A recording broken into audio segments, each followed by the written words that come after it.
say. I'm not the smartest man in the world, but I know one thing: no one come here to see me.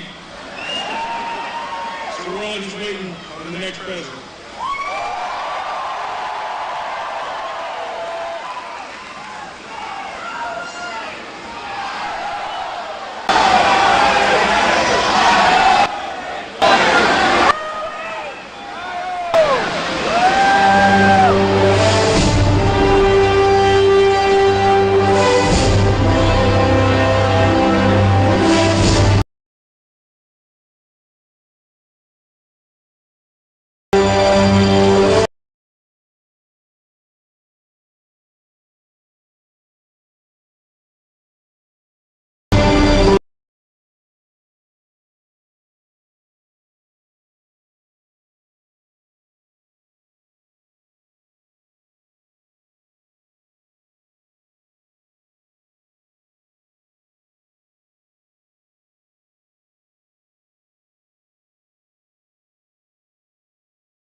Everybody tells me, so thank you all very much, and Nick, I want to thank you.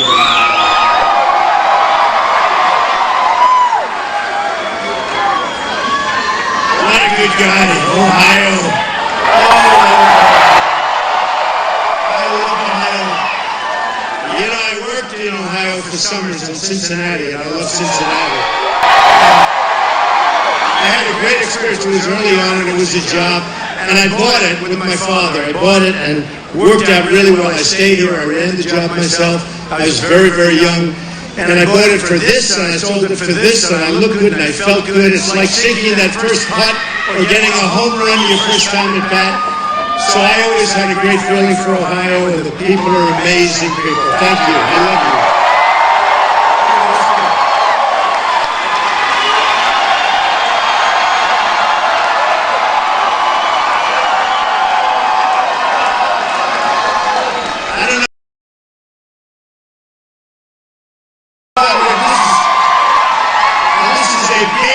hangar. This could take just about anything. And we figured the crowd would be okay, and we have so many thousands of people extra that we had to put them out on the runway, right?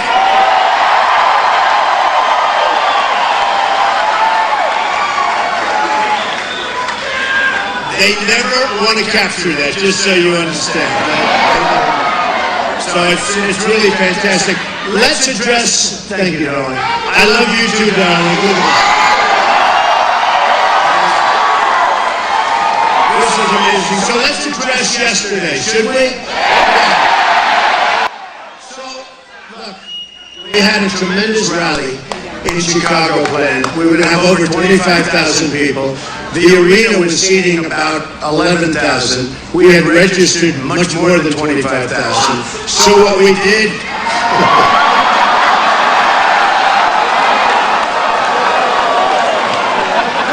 That's all right. That's okay. I understand. You're loyal to other places, so that's all right.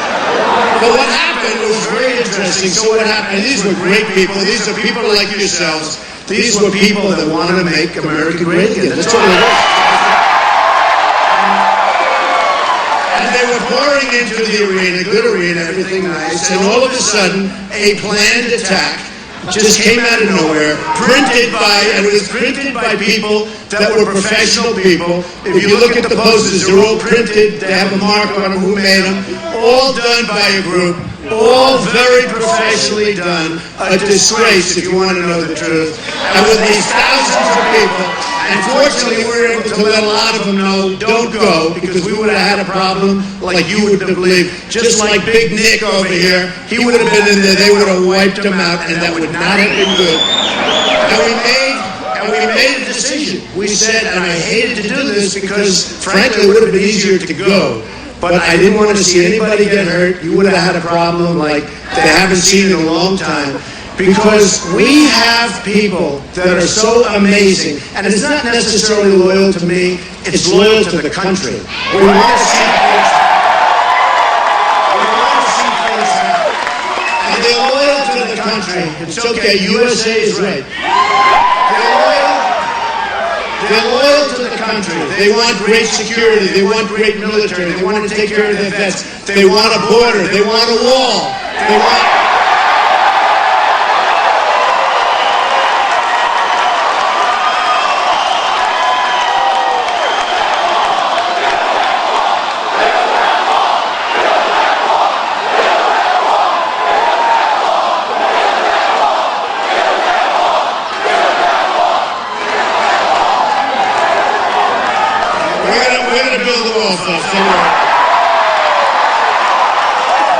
Who's going to pay for the wall?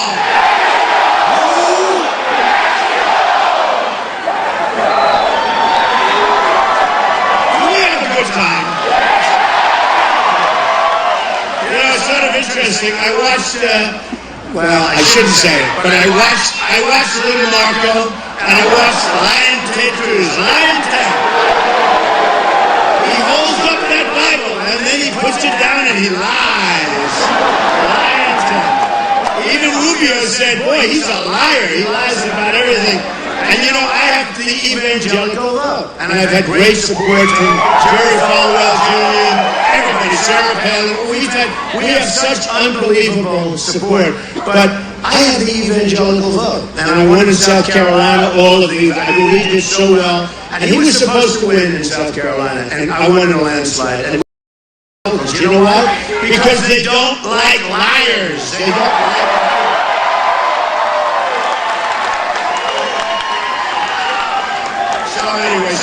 But they said, just as I was coming in, I'm watching the news, and they said, well, at our rallies, we would never have anything like that. They don't have any people at their rallies. Nobody cares. If they had this hangar that had about 4 people in the corner over there, that little corner office. And they'll call it a town hall meeting. You ever notice? They say town hall meetings. They always say, why don't you have more town hall meetings? I said, because I have too many people. Can't have it.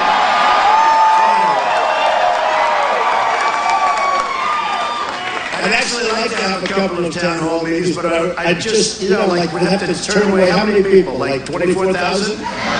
We'll have 500. We'll turn away 24,000 people. So what happened yesterday was incredible. We dealt with law enforcement so good, so good. We love our police. We love our police. We dealt with law enforcement and everyone. Secret Service, great, the whole group. And it was determined that if we go in, it could cause really bad vibes. And you have to understand, they want me to tell my people, please be nice, be nice. My people are nice. The people that came there were so nice.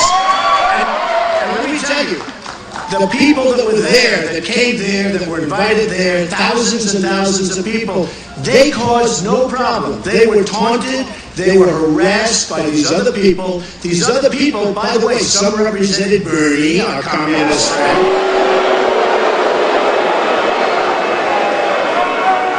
Now really, Bernie should tell his people there weren't too many Hillary people there. You know why? I mean, in all fairness to Bernie, the reason there weren't Hillary people, they have no fervor. There's no fervor. Say what you want about Bernie, at least have a little bit of fervor, right? But with Bernie, so he should really get up and say to his people, stop, stop. Not me, stop. They said, Mr. Trump should get up and this morning tell his people to be nice. My people are nice, folks. They're great. My people are great. My people are great. So here's the story. So we get up and I make the decision, and the people in the audience were really devastated. You know, some of those people got there like you. They got there like 8 hours early. Now they're standing there for 8 hours, like you, right? Like you. Raise your hand. We love you, people. Don't worry, I'll sign autographs. Don't let them rip you away from that position. No one's the only one who could rip you away is Nick Mango. That's the only one. Him, we can't do anything about, right?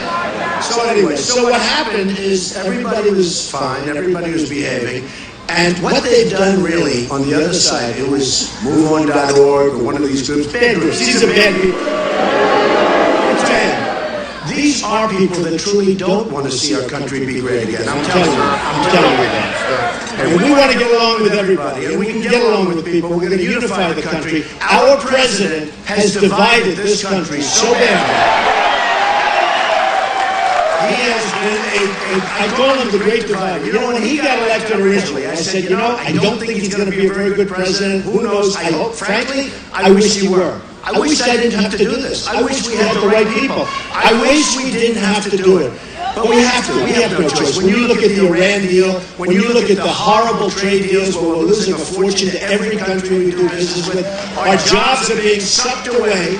Our jobs are being sucked away. It's unbelievable what's happening. Our military can't beat ISIS. It's being depleted. It can't beat ISIS. Our veterans are being treated horribly. Our border is like a piece of Swiss cheese that people just come pouring across. We don't have borders anymore. So let me just tell you. And on top of that, we have a divided country. We have black and white and every other thing. Income groups. Everybody hates everybody. Even in Congress. You look at Congress. You look at Washington, look at the politicians. The politicians hate each other. The Democrats hate the Republicans. The liberals hate the conservatives. We have got to change our thinking. Yeah, and if there's a group out there, just throw them the hell out. That's all.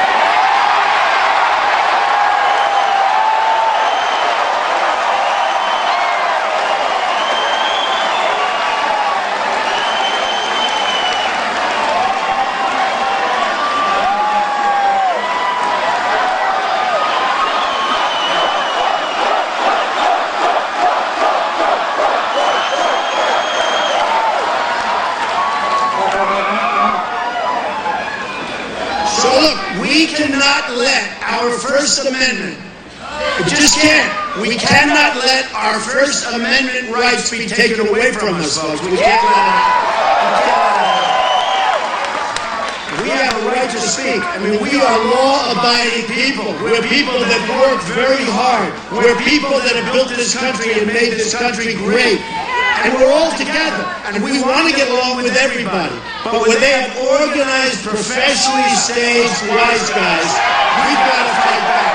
We've got to fight back.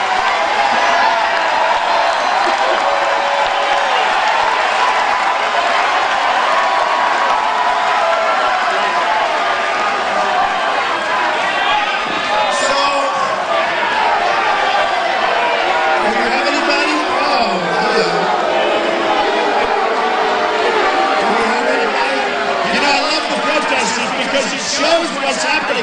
They will not show. The media is, by the way, the most dishonest group of people.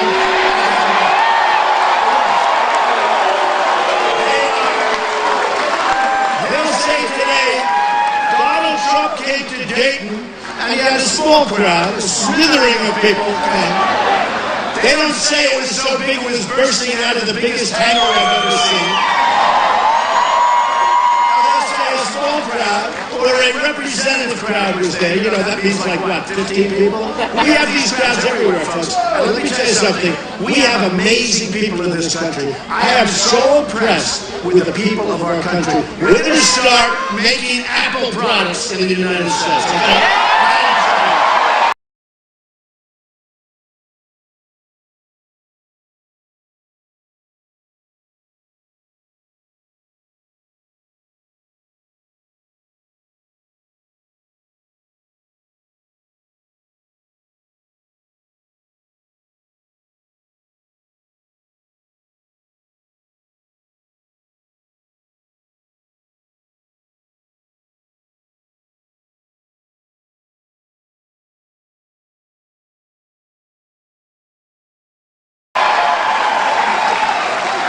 When Carrier Air Conditioner says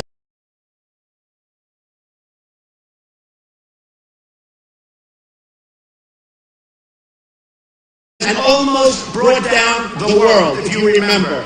And Kasich was a managing director. He was right in there dealing with all the big boys, all of the people that made these horrible decisions at Lehman. Another thing, he voted for NAFTA. Yeah. You people Bring up NAFTA! Yeah! Now, he was a congressman, and he voted for NAFTA. NAFTA has destroyed New England, but it's destroyed. I mean, you have fought for years and years and years, and you'll never recover completely from it, but you will if I get elected, because we're bringing those businesses back.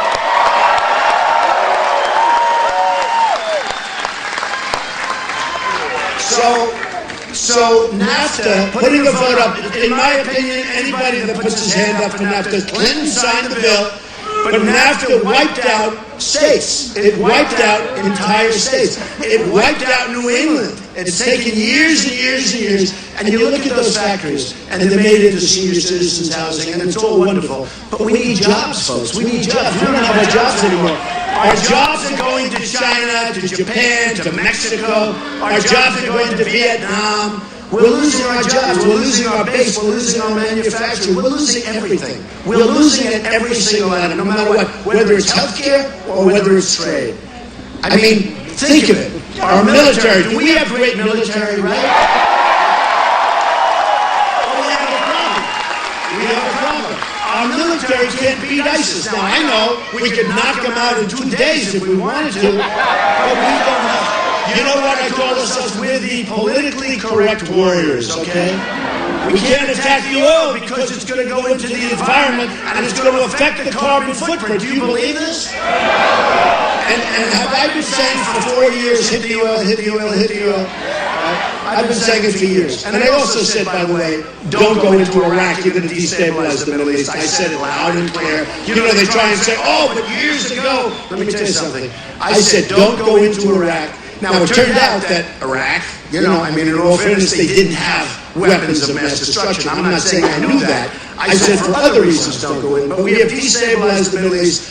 All of the things that you see right now, that was one of the worst decisions ever made. Then you have Obama, and he made it worse because what he did, when he got out, instead of slowly getting out and not saying when and keeping some soldiers there, look, you shouldn't have gone in, you shouldn't have gotten out with everybody.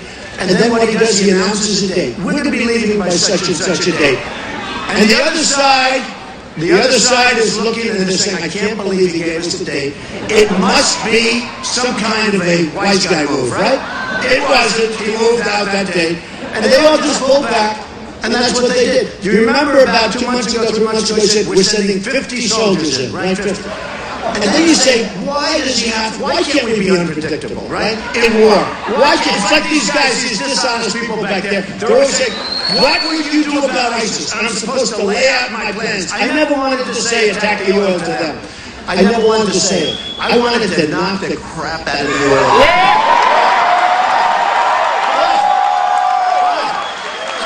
say it. I want to surprise the enemy, you know. Our wonderful, look, I want to surprise, you know, unpredictability. General Douglas MacArthur, I had great respect for MacArthur. I had great respect for General George Patton. You know what they're doing now? Right now they're spinning in their grave as we announce every single move. So we announced a few months ago, we're sending 50 soldiers. Now, number one, it's not even a good announcement because 50 soldiers, it sounds like that.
To protect your coal industry, which is getting decimated, and we have to protect your steel industry. Your steel industry is being decimated.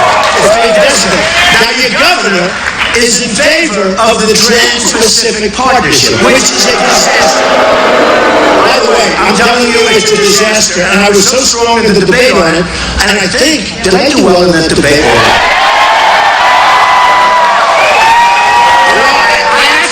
Debating the other way better.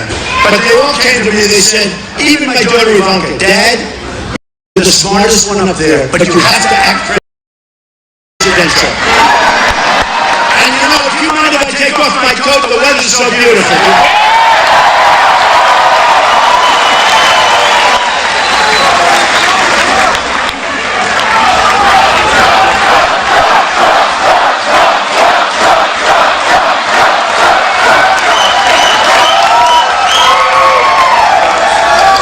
So Ivanka said, Dad, you have to act presidential.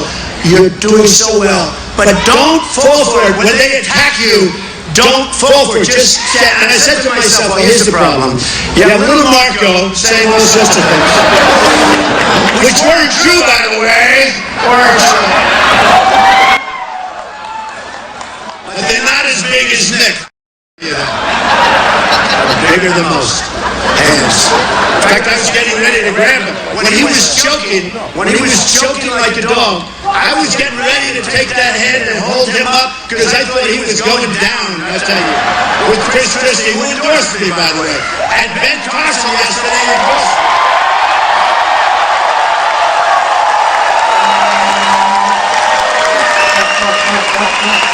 It's interesting, I got a call from a couple of very, very great people and strong evangelicals yesterday, and they said, you know, we were teetering on you a little bit. We were sort of there, but maybe we weren't going to get there. As soon as Ben Carson endorsed you, Donald, we were there. We are with you. I want to thank them. But look, your coal industry, your steel industry, all these industries are under siege. The EPA is the Environmental Protection Group. I mean, they are a disaster what they're doing. And what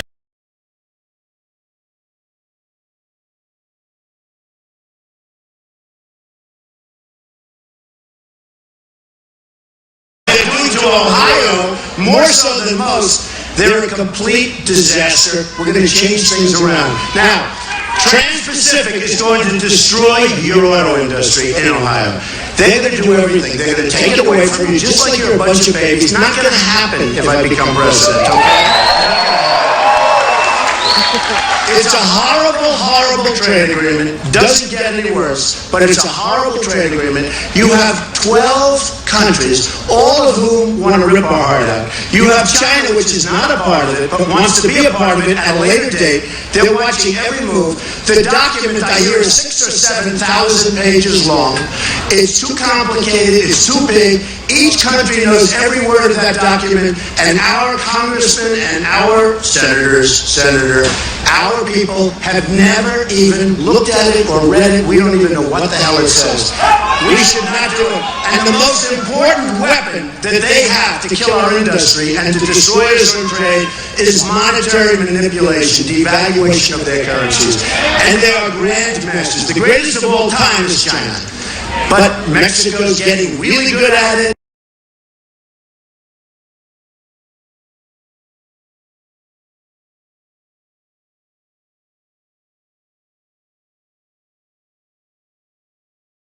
Industry entirely, and you have to get it stopped. So with all of that being said, you have a governor that honestly, if you didn't hit oil, Ohio would be a disaster right now. You got lucky. You were sitting on top of oil, folks, okay? Like Saudi Arabia got lucky. By the way, we protect Saudi Arabia. Before the slide, they were making $1 billion a day. They pay us peanuts. Okay? Bunch of babies. Not going to happen if I become servants.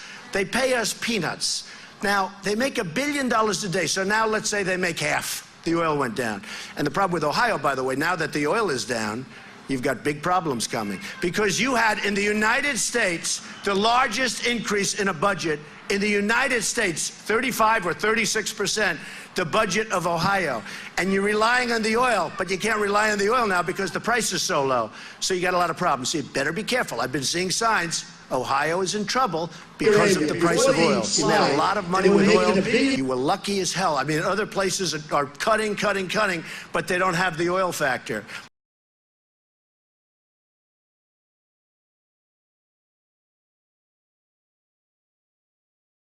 Because you had, in the United States, the largest increase in a budget in the United States, 35 or 36%, the budget of Ohio. And you rely on the oil, but you can't rely on the oil now because the price is so low. So you got a lot of problems. So you better be careful. I've been seeing signs. Ohio is in trouble because of the price of oil. You made a lot of money with oil. You were lucky as hell. I mean, other places are cutting, but they don't have the oil factor. But now you don't have the oil factor so much anymore because of the price. Saudi Arabia, if you look at all of these countries, nothing richer, nobody richer relatively than Saudi Arabia. So they make $1 billion a day. Every time there's a threat to Saudi Arabia, we turn on the ships, send over the planes, of course on some of these ships, right? Torture, nobody wants torture, but we're dealing with people that are animals. We're dealing with people in the Middle East that chop off heads, that drown 50 people at a time in steel cages, heavy steel cages, and they drop them in the water, usually ocean, wherever they can find, and they drop them in the water, and they hold them for 1 hour, and then they pull them back up all dead, and then they put another 50 in. We're dealing with animals. And then the question was asked, and it was a tough ask. They went to Ted Cruz, who was on my left. By the way, I've been on the center of every debate from the very beginning.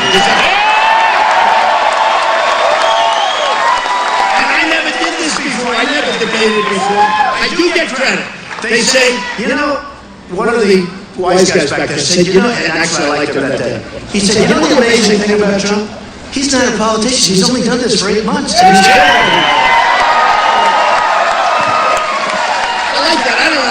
because I still believe in competence over experience, okay?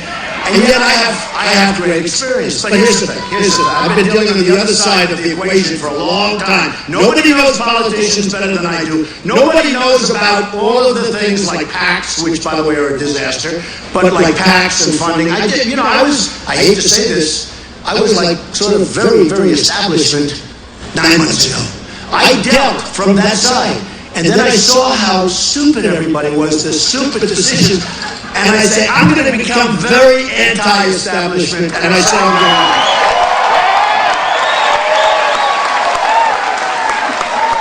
And the establishment said, hey, Jim, do you believe this? Trump is running. This is bad. He's self-funding his campaign. He doesn't want our money. We're not going to be able to control him. We've got to pay him.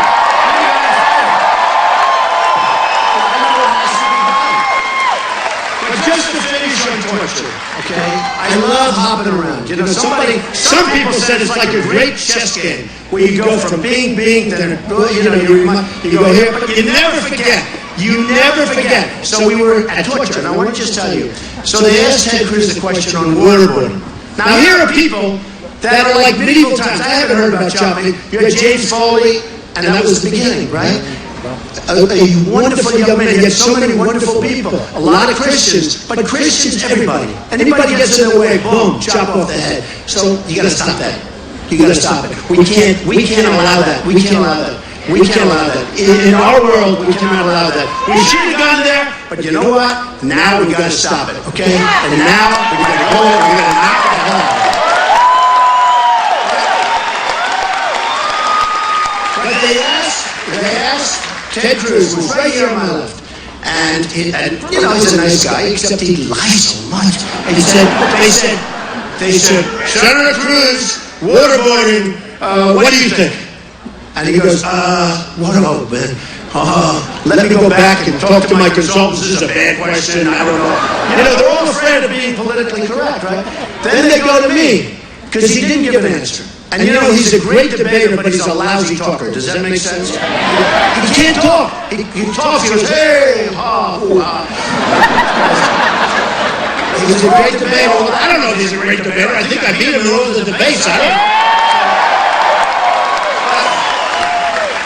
So they said to us, and he basically, if you look back, it's from like 3 debates ago, he gave sort of a non-answer, and which is unlike him in all fairness, but he gave a non-answer. He didn't like that question. They came to me, and I said in front of the audience, and I didn't have it polled, you know, I have much more money than all of them put together, including all of their PACs times 10, times 20. I don't have a pollster. I don't want a pollster. What do I need a pollster for? If the pollsters are any good, they'd be doing what we're doing, right? Don't you think? Anyway, they spend hundreds of thousands on pollsters, and you know, so anyway, so they came to me. They said, what do you think about waterboarding? I said, here's the story. You ready?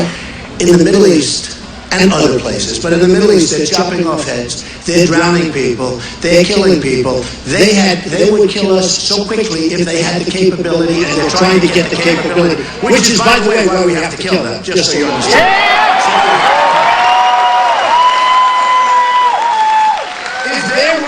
Massive weaponry available today, I would say get the hell out and let's rebuild our country real fast, okay? Because we've spent probably $5 trillion in the Middle East, and if you think about it, go back 15 years. We were much better off 15 years ago. If Saddam Hussein was in charge, a bad guy, you know, they always say, he admires Saddam Hussein. I can't stand that guy. The guy was horrible, okay?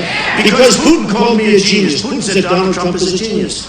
They all said, I would thank you. She said, you are. That's right. But Putin said good things about me. He said he's a leader. There's no question about it. He's a genius. So they all said to the media, they said, Don, and you saw it in the debate. They said, you admire President Putin. I said, I don't admire him. I said he was a strong leader, which he is. I mean, he might be bad, he might be good, but he's a strong leader. Well, you said the Chinese at Tiananmen Square, they were right. I said, right? No, I said they put down a riot viciously, horribly, strongly. I don't say they were right, they weren't right. These are they are so dishonest. And if I didn't have a speaker system in terms of my mouth, but the people that listen to it, and Twitter, at real Donald Trump, by the way. Oh, it's so great, this Twitter, Facebook is so great, because when they lie on television, I type out, you know, ding, ding, ding, I'll do it myself, ding, ding, dong, ding, ding, press, and they go like 12 seconds later, we have breaking news from Donald Trump. Here's the craziest stuff. I was watching CNN before. I typed out something that Kasich without oil would have been nothing in Ohio, and they go, boom, and they all of a sudden, we have breaking news. I said, this is the most unbelievable. You know, in the old days, it would take me years to get the word out. Now I just go, so it's great stuff. But I will say this, look, We have to get strong. We have to get smart. So they asked about torture. He took a pass. They asked me about torture. You remember. I said, and I started by saying that chopping off heads, because you have to do a little bit of warm-up, because it's a tough subject. It's a lousy subject, to be honest with you. I said, I am 100% fine with waterboarding, and it should be increased. And it should be increased.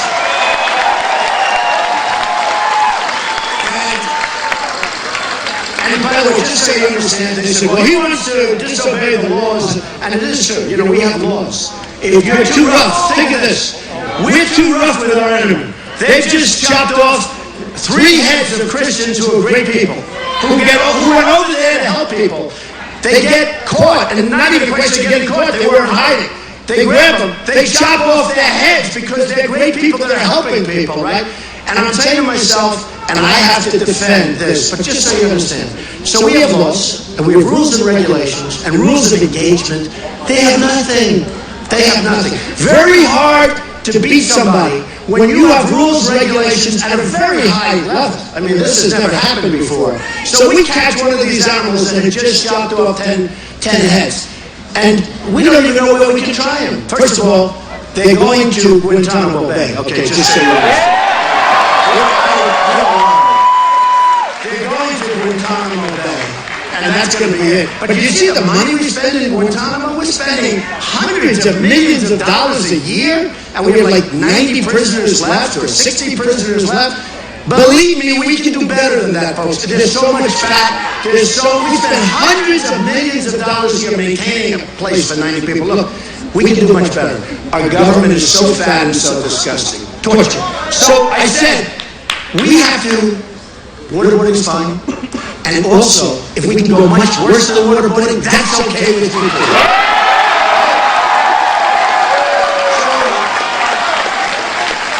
So they said, oh, he may not obey the laws because we're not, as of now, we're actually not allowed to waterboard. So think of this. Now, waterboarding is considered, look, torture's terrible. Okay, we all agree, right? It's horrible. But when somebody is doing what they're doing, these horrible acts, they're cutting, they're drowning, we have to fight like we have to fight, right? We have no choice. So what happens is this. We have to expand our laws. We have to get much tougher. We want to knock them so fast and so furious. But think of this. The ISIS guys, they eat dinner like we do, right? They eat dinner like you have dinner, and we have dinner, we all have dinner. Different locations, different people, we all have dinner. They have dinner. Can you imagine them sitting around, and each one of them chopped off 3 heads today and drowned 70 people, right? And they're talking about the United States doesn't want to allow waterboarding, which a lot of people don't consider torture. They think it's less than torture, but think of it. So the United States, can you imagine what these people say? Can you imagine what these people say about the United States? How weak we are, how ineffective we are, and how frankly stupid we are, all right? Now there's a story that I tell. This is when we were strong. But in 1919, General Pershing, has anyone heard that story? Should I tell the story or not? Some of you have heard it. Has anybody not heard it? All right, enough. Should I tell it? It's a rough story. And the media said, oh, this is terrible. So, well, I'm just telling the truth. And it was in the Philippines. And he's a rough guy, and he's sitting on a horse. In those days, it was horses. Beautiful horse. He's a straight guy, beautiful-looking guy. He's up on the horse.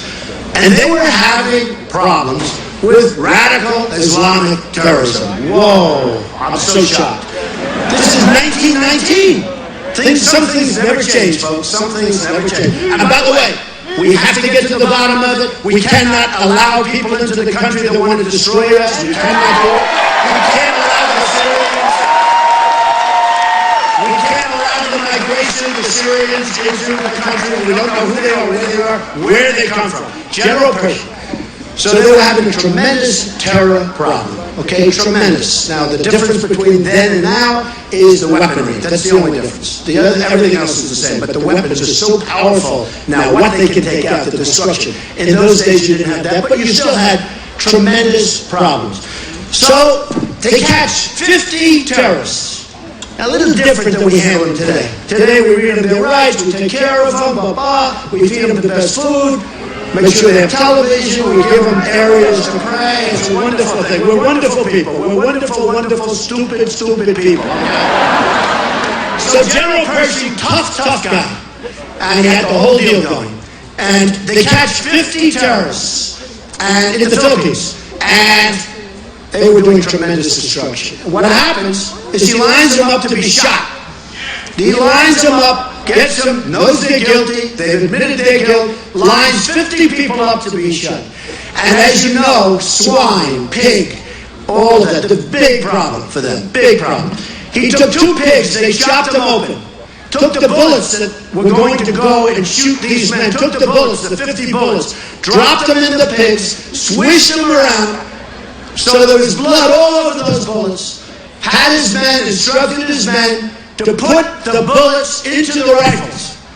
They put the bullets into the rifles, and they shot 49 men. Now, we don't like this, but I'm just saying, if we're going to win, or let's not play the game, and let's not be a country anymore. Let's be blown up by it. They put the bullets in the rifles, and they shot 49 of the 50 men.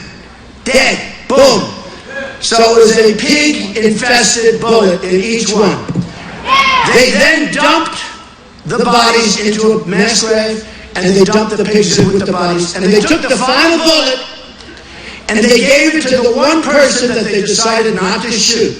And they said, here, take this bullet, go back to your people, and explain what we just did.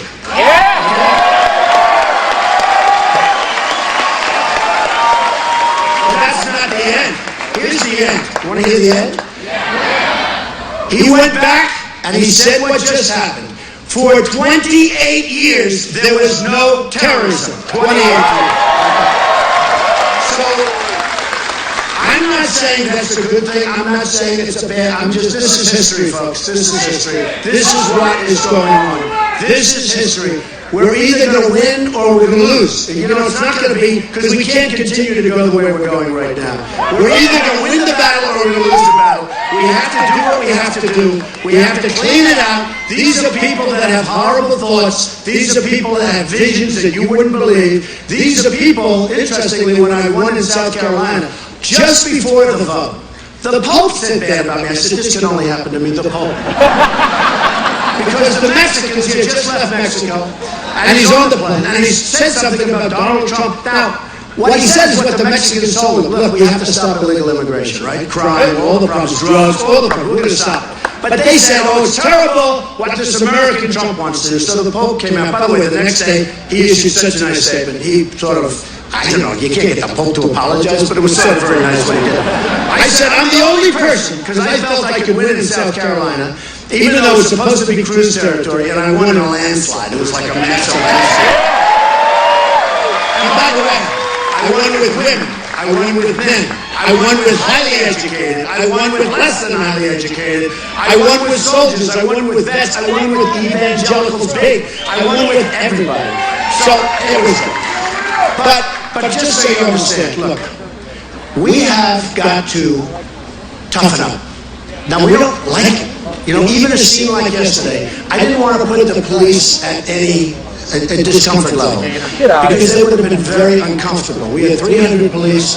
We had, the Secret Service guys who are right here. They're fantastic people. I don't want to put them through a strong test. I don't want to do that. And we did the right thing. And we were given credit for doing the right thing. Interestingly, by doing what I did, that story is all over the world right now. That we made the right decision under a great deal of pressure, that was a great decision. Who else would make it? Would have been much easier. Go, do it, let people fight, let people hurt themselves. I didn't want to see that happen. And we were given a lot of credit. And the people that protested, actually one of them said, I think we gave Trump an awfully good platform. They hurt themselves. And they had Bill Harris there. They had Bill Harris, who probably wrote Obama's first book, the one that was actually well written. They had a lot of people there that are not really, they're not really.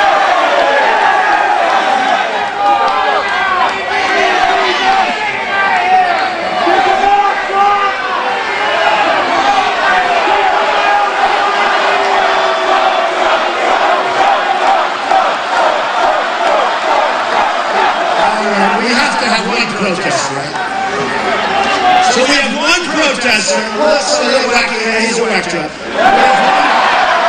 Listen.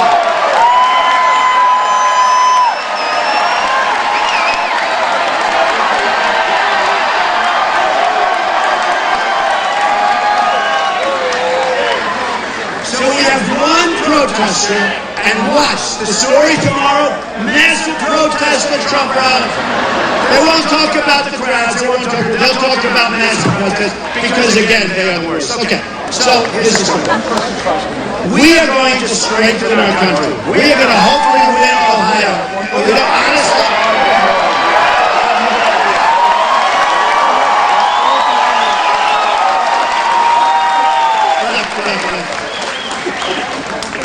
Kasich is a baby. He's a baby.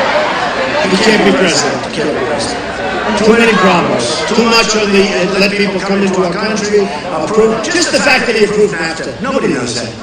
The fact that he was with Lehman Brothers when it took down the world. There's so many factors. Can't be president. Can't be president. It will be not a good situation. I will do such a great job. You have no idea. I will do it. A lot of people are going to be surprised when I'll bring unity back. I'm going to bring jobs in communities that don't have jobs. I'm going to bring jobs back from China. I'm going to bring jobs back from Japan. I'm going to bring my jobs back from Mexico. I'm going to bring jobs back to this country, folks. And you won't even believe it. You won't even believe it. We're going to start winning again. We are going to win again. So, just a couple of things. Second Amendment, we are going to fight and we're not going to get out.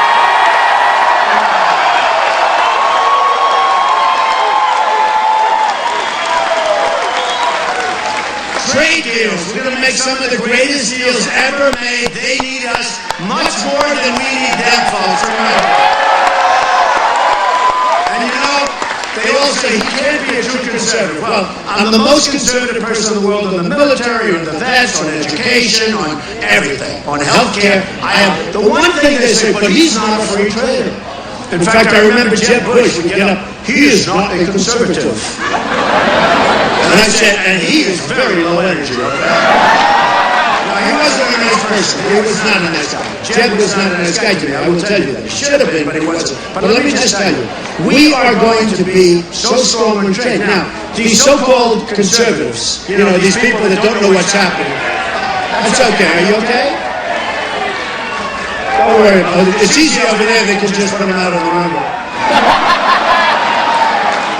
They say about free trade. I am a free trader. I'm a big free trader. But let me tell you, it's got to be smart trade. China, we have a trade deficit with China this year, listen to this, over $500 billion.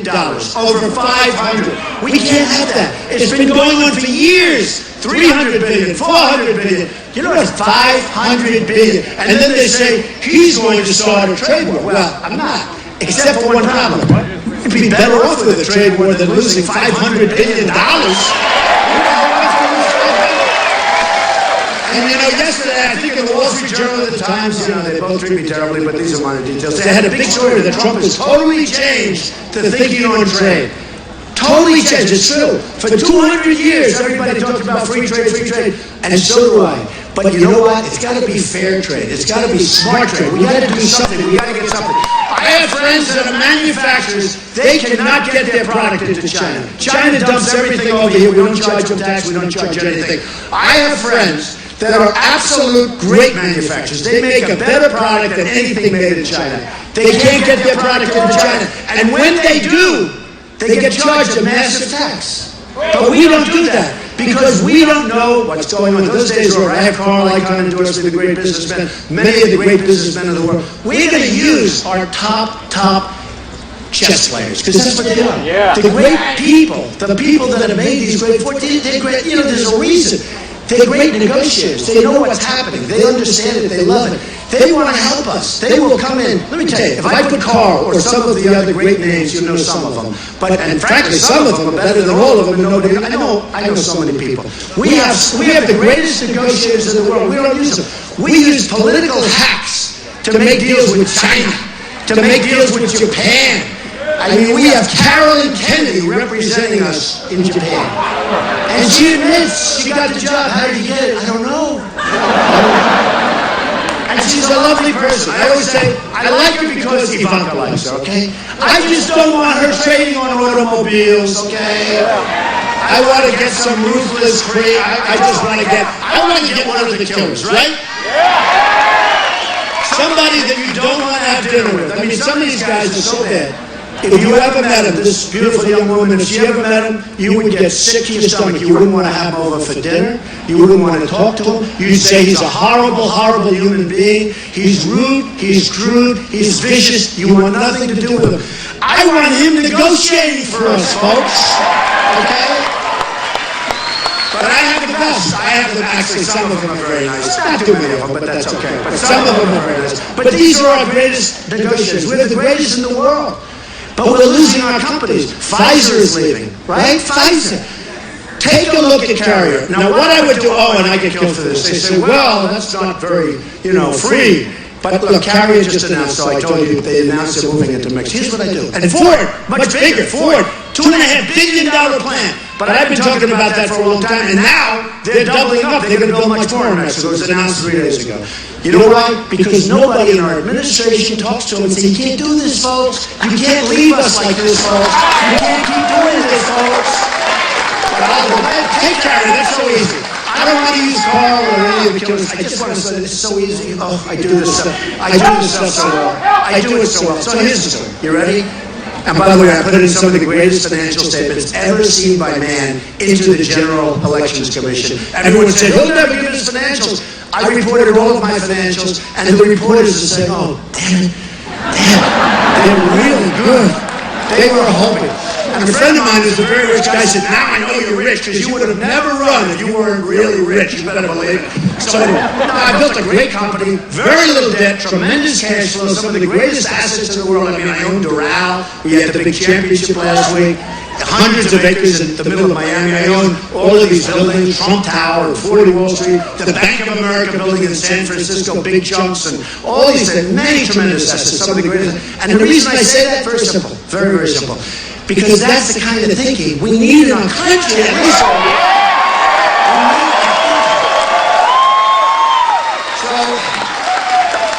So we're going to get the best people. But here's Carrier. You ready? So Carrier announces, I see these 14, somebody had one of these crazy cell phones with a camera, right? They're wonderful things because they really get you. And he's taking, some management guy is saying, sorry, we're closing Carrier after how many years? Many, many years.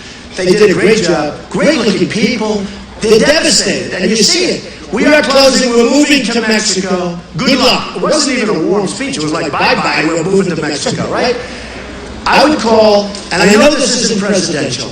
Ivanka would say, yeah, you cannot call Carrier. It's not presidential. I was like this great student. I was like this, really, I went to the best schools. My uncle was a top professor at MIT, a super genius with science. And I know exactly what, and I understand it might not be presidential. Who cares? I tell her, who cares? You know when she said, yeah, act presidential in the last debate. So when they came at me a little bit, not much, they're so used to not coming at me. You saw what happened to Marco. He went way down the tubes. But everybody, so far, everybody that's come at me has gone down the tubes. Is that right? Wouldn't that be great for our nation? Wouldn't that be nice?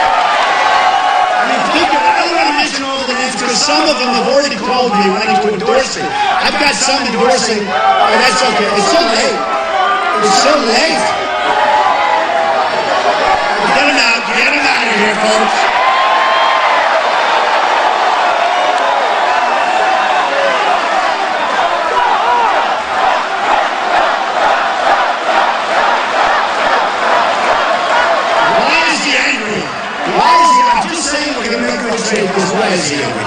We're going to make great trade deals. Why would anybody be upset? And what took him so long to put up his hand? We're almost finished. What took him so long?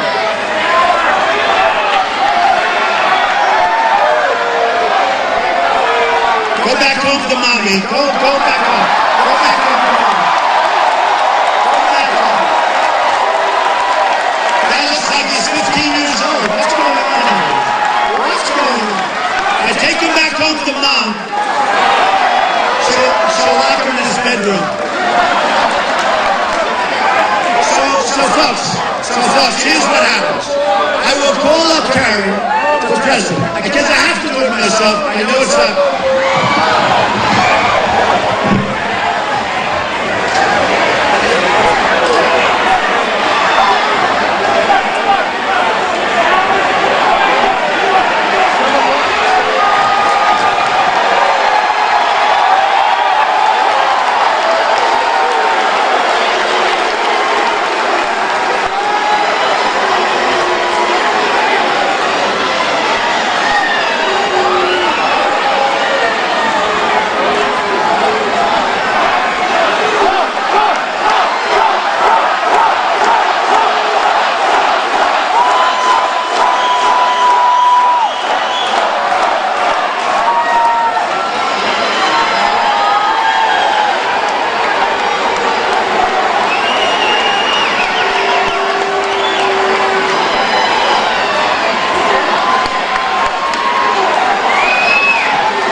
I was ready for him, but it's much easier if the cops do it. Don't we?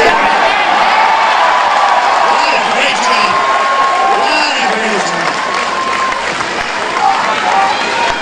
And to think I had such an easy life. What do I need this for? You know why I need it? Because I've done great. I love this country. We're going to make our country great again.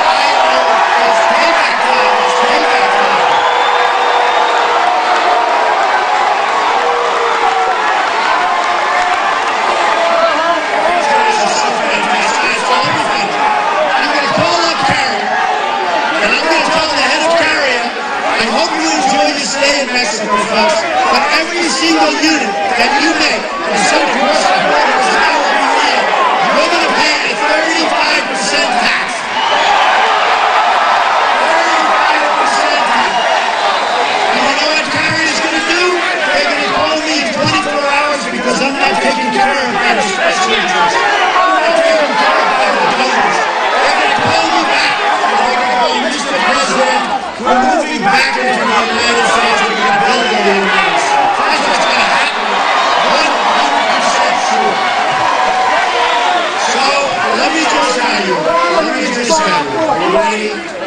We don't win anymore, but we're going to start winning. We're going to win with our military. We're going to win with our vets. We're going to take care of our vets. And by the way, our military, and it's the least expensive thing we can do because we don't want to use it.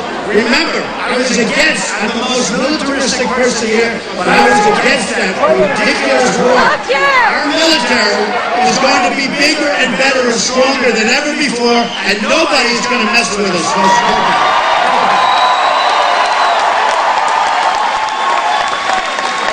We're going to get rid of Common Core, we're bringing our education up.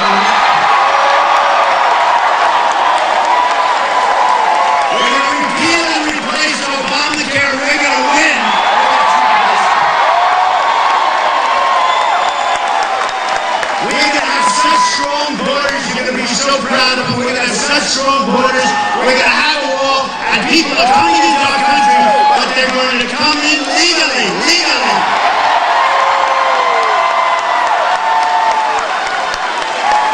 And so important is this, so important, Kasich cannot do the job. In fact, most people don't even know how to pronounce his name.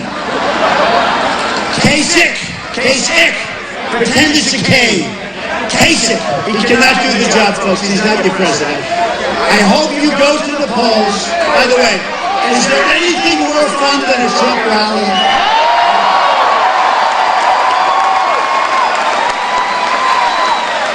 I hope you go to the polls. You gotta go to the polls. You know, the last time I made people, I said, how about putting up your hand and saying, I swear to God. You know what I do? Ready? I love you all back. by the way. I love you all. Say, I swear that on Tuesday I will go to the polls and vote for Donald Trump. Thank you. Thank you, everyone. I love Ohio. I love your group. I love Ohio. So look, here's the story. We're going to win. We're going to win. We're going to win so much. You're going to get tired of winning, maybe. We're going to win everything. You are going to be so proud of your president. You are going to be so proud of your country. On Tuesday, go vote. I love you all. Thank you, Ohio.